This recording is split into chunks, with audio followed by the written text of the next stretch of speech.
Hey guys, I finished the new Alex Lopez music room, and I thought I would take you through a little tour of what we've got back here. And hopefully, some of these things I show you will help somebody out there. I look forward to your comments, suggestions, and ideas. So let's take a tour through the Alex Lopez music room. Okay, so let's start here with the new recording desk that I just put in. And on it, you'll see my trusty laptop, one of a few that I have.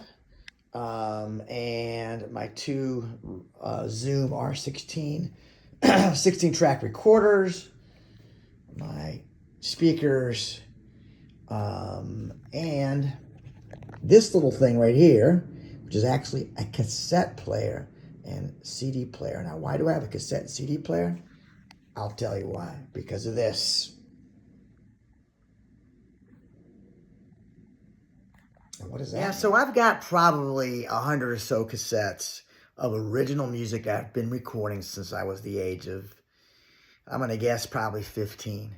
And on there are hundreds of songs. And not all of them are good songs. And I'm sure there's some pretty bad ones, but I'm sure there's some gems in there. So one of my goals over the next several years is to get that stuff digitized, get the best songs out and recorded and put them on future albums. So that's why I have the cassette player, if that makes sense. It's also why I have this old E-Machines computer, because on it are probably 40 of my favorite songs I recorded some, I don't know, I'm going to say 25 years ago that I've got to figure out how to get off, re-record, and put on albums. So that's part of my project. To be clear, my goal is not to create a home recording studio in the traditional sense, which I know is all the craze today. I want to use the home recording studio for creating great demos and for pre-production and for writing music, which is certainly helpful. But I will leave the hard lifting, the heavy lifting, the talent to George Harris over at Creative World.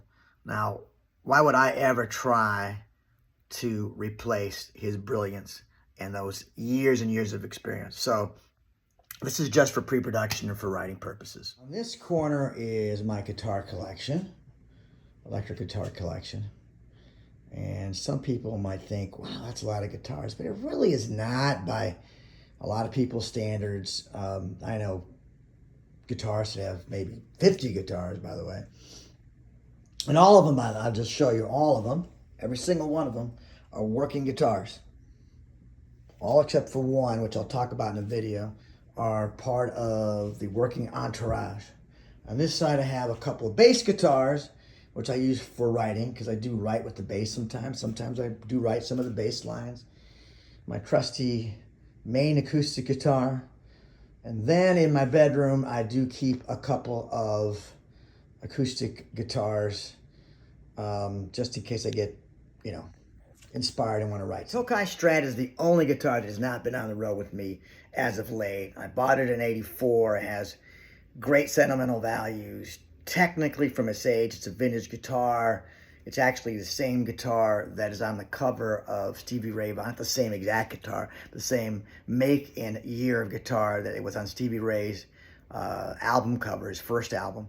And so I still would take this on the road one day when I get some time. So other than that, every guitar that I own, it plays out on the road. They're all tools. So I keep my Marshall in here.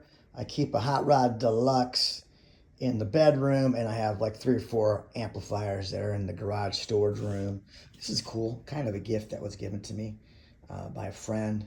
And by the way, you'll see just all my favorite, look at that guy, all favorite pictures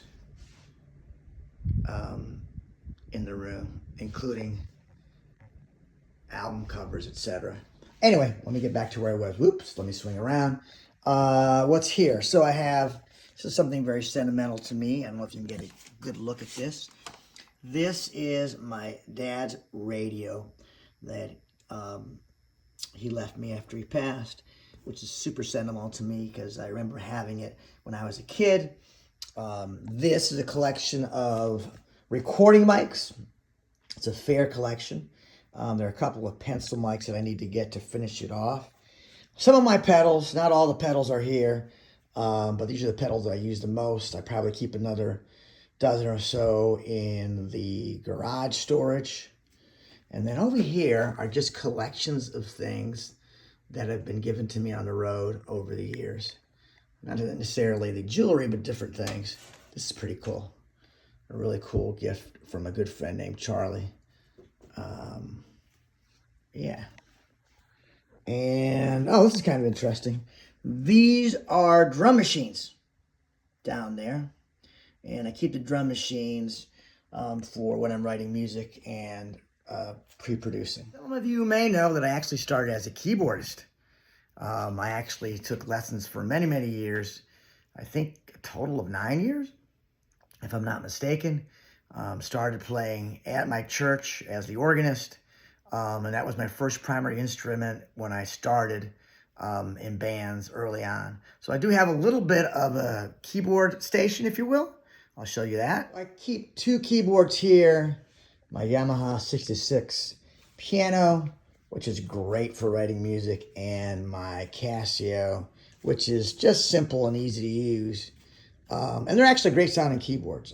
I put them on records as well. And here's where I'll write some of the music that ends up going on some of my... I also have a workstation here in my music room.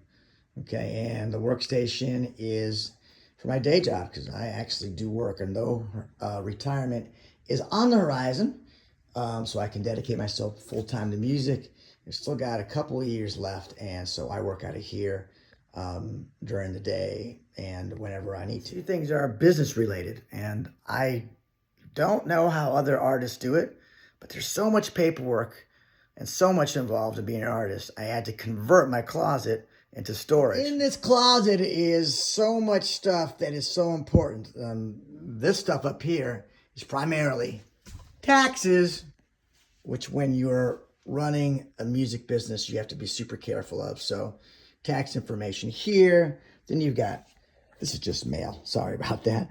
You've got contracts, you've got billing, you got all stuff that you need in order to keep this business going. Down here, well, these are all CDs, by the way. Probably 60 CDs of music that I've recorded over the years, some of which will probably end up making out an album at some point, God willing. I maximize every inch of this room that I could to get everything in here, including guitar cases as an example. And behind me, which is behind the door, I keep my U.S.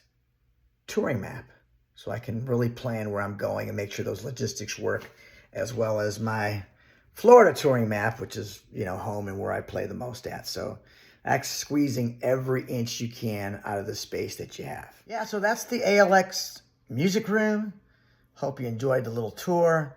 I put some time and some effort into this thing. If you have any questions, comments about what I do, or ideas or suggestions, would love to hear them. Thanks so much for listening, and hope this helps somebody out there.